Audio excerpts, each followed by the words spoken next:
പ്രഫുൽ കൃഷ്ണൻ, യുവമോർച്ച സംസ്ഥാന അധ്യക്ഷൻ നമ്മോടൊപ്പം ചേരുകയാണ്. ശ്രീ പ്രഫുൽ, സിദ്ധാർത്ഥിന്റെ മരണത്തിൽ കൃത്യമായ രീതിയിലുള്ള ഒരു ഇടപെടൽ തന്നെയാണ് ഗവർണറുടെ ഭാഗത്തും ഉണ്ടായിരിക്കുന്നത്. വി സിയെ സസ്പെൻഡ് ചെയ്തിരിക്കുകയാണ്. വെറ്റിനറി സർവകലാശാല വി സിയാണ് സസ്പെൻഡ് ചെയ്തിരിക്കുന്നത്. സംഭവത്തിൽ ദുരൂഹതയുണ്ടെന്നും ജുഡീഷ്യൽ അന്വേഷണത്തിന് ജഡ്ജിയുടെ സേവനം ആവശ്യപ്പെട്ട് ഹൈക്കോടതിയെ സമീപിക്കുമെന്നും അദ്ദേഹം വ്യക്തമാക്കി കഴിഞ്ഞു. ഗവർണറുടെ ഇടപെടലിനെ എങ്ങനെ നോക്കിക്കാണുന്നു താങ്കൾ? വളരെ ഫലപ്രദമായിട്ടുള്ള ഇടപെടലാണ് ഗവർണറുടെ ഭാഗത്തുനിന്ന് ഉണ്ടായിട്ടുള്ളത്. കാരണം അവിടുത്തെ ഡീനിനും അതുപോലെ തന്നെ രജിസ്ട്രാർക്കും സർവകലാശാല വി സിക്കും ഉൾപ്പെടെയുള്ള ആളുകൾക്ക് ഇതിന്റെ ഉത്തരവാദിത്തത്തിൽ നിന്ന് ഒരു കാരണവശാലും ഒഴിഞ്ഞു മാറാൻ വേണ്ടി സാധ്യമല്ല.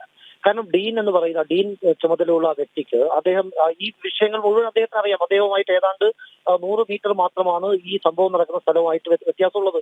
അപ്പൊ അവിടെ 3 ദിവസമായി നടന്നിട്ടുള്ള കൊടിയ മർദ്ദനങ്ങൾ, പീഡനങ്ങൾ എല്ലാത്തിനെ കുറിച്ചും കൃത്യമായി ധാരണയുള്ള ആളാണ് ഡീൻ എന്ന് പറയുന്നത്. അതുപോലെ വൈസ് ചാൻസലറുടെ ഭാഗത്തുനിന്ന് വളരെ ഗുരുതരമായിട്ടുള്ള കൃത്യവിലോപമാണ് ഉണ്ടായിട്ടുള്ളത്. ആ വീട്ടുകാരെ വന്ന് ആശ്വസിപ്പിക്കാനോ അല്ലെങ്കിൽ ഇതുമായി ബന്ധപ്പെട്ട കാര്യങ്ങളെ കുറിച്ച് സമഗ്രമായ ഒരു അന്വേഷണം നടത്താനോ, ഒരു പ്രാഥമിക അന്വേഷണം നടത്താൻ പോലും വി സിയുടെ ഭാഗത്തുനിന്നും ഒരു നടപടിയും ഉണ്ടായിട്ടില്ല.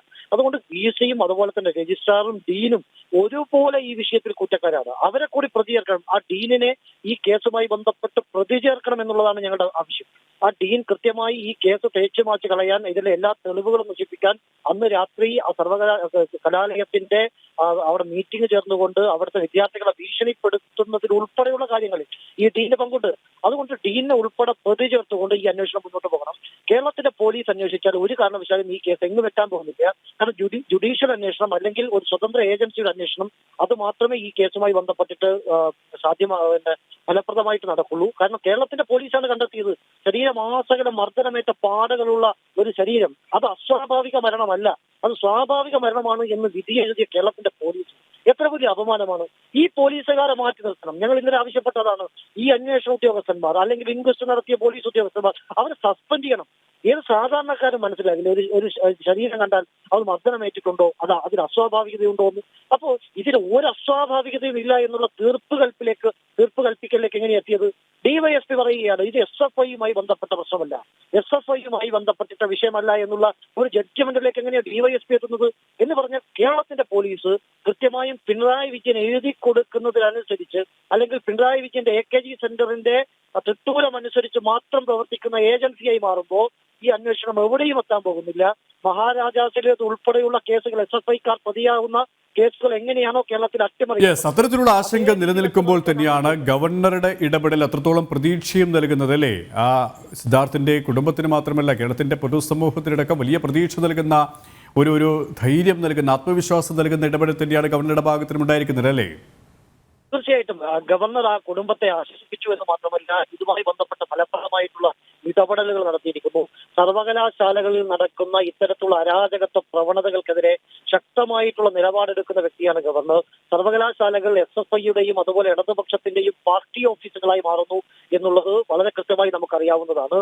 അതിനെതിരെ കൃത്യമായിട്ടുള്ള ഇടപെടൽ നടത്തി അതിന് ഫലപ്രദമായിട്ടുള്ള അവരുടെ സർവകലാശാല ഭേദഗതി ബില്ലിൽ വരെ ഒപ്പിടാതെ വളരെ കൃത്യമായിട്ട് കാര്യങ്ങൾ മുന്നോട്ട് കൊണ്ടുപോവുകയാണ്. അതുകൊണ്ട് ഗവർണറുടെ ഈ പ്രവർത്തനങ്ങൾ കേരളം നിറഞ്ഞ മനസ്സോടുകൂടി നോക്കിക്കാണുകയാണ്. ആ അച്ഛന്റെയും അമ്മയുടെയും വേദന എല്ലാവരുടെയും മനസ്സിൽ ഒരു വിങ്ങലായി അവശേഷിക്കുകയാണ്.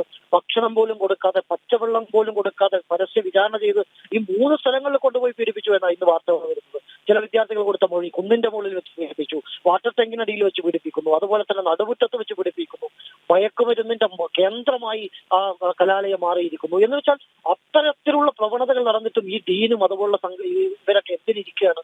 അപ്പോ ഈ ഡീനിനെയൊക്കെ അടിയന്തരമായി സസ്പെൻഡ് ചെയ്യണം.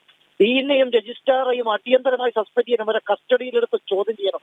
എന്നാൽ മാത്രമേ ഇതുമായി ബന്ധപ്പെട്ട കേസ് അന്വേഷണത്തിൽ പ്രധാനമായിട്ടുള്ള തെളിവുകൾ കിട്ടുള്ളൂ. അവിടെ CPMന്റെ ഒരു പാർട്ടി സെക്രട്ടറി ഉണ്ട്, ഗഗാറിൻ എന്ന് പറയുന്ന വയനാട് ജില്ലാ സെക്രട്ടറി. ഈ ഗഗാറിൻ ഉൾപ്പെടെയുള്ള ആളുകൾ ഈ തേച്ച് മാറ്റി കളയാനുള്ള ഇടപെടൽ നടത്തി. ഇത്രയും ദിവസമായിട്ട് 7 പ്രതികൾ ഇനിയും കാണാൻ അറിയത്താണ്. എന്താണ് ഈ കുട്ടികളെ പിടിക്കാൻ സാധിക്കാത്തത്, ഈ ക്രിമിനലുകളെ പിടിക്കാൻ സാധിക്കാത്തത്? ഇപ്പൊ കേരള പോലീസിന് പിടിക്കണ്ട എന്നുള്ള നിർദ്ദേശമുണ്ട്, അല്ലെങ്കിൽ കേരള പോലീസ് നിഷ്പ്രയാസം പിടിക്കാൻ പറ്റുന്നേ ഉള്ളൂ. അപ്പോ പിണറായി വിജയന്റെ തൃട്ടൂരം, AKG സെന്ററിന്റെ തൃട്ടൂരം, അതിനനുസരിച്ച് മാത്രം പ്രവർത്തിക്കാൻ വിദഗ്ധപ്പെട്ടവരാണ് കേരളത്തിന്റെ പോലീസ്. ഞാനിപ്പോ നിൽക്കുന്നത് CPO ഉദ്യോഗാർത്ഥികൾ 10,000-ഓളം വരുന്ന ഉദ്യോഗാർത്ഥികൾ സെക്രട്ടേറിയറ്റിന് മുന്നിൽ സമരം ചെയ്യുകയാണ്. അവർക്ക് അർഹതപ്പെട്ട ജോലി, പോലീസ് ജോലി അത് നിഷേധിക്കപ്പെട്ടിരിക്കുകയാണ്. അപ്പോ ഞാൻ ഇന്നിവിടെ സംസാരിച്ചത് കേരളത്തിന്റെ പോലീസ് സേനയിൽ നട്ടലിലുള്ള ഉദ്യോഗസ്ഥന്മാർ പാടില്ല, നേരെ മറിച്ച് CPMന് ബുദ്ധിമുട്ട് ചെയ്യുന്നവർ മാത്രമേ കേരളത്തിൽ പോലീസ് സേനയിൽ പാടുള്ളൂ. വളരെയധികം നന്ദി ശ്രീ പ്രഫുൽ കൃഷ്ണൻ ഈ ഒരു സമയം ഞങ്ങളോട് സഹകരിച്ചതിന്.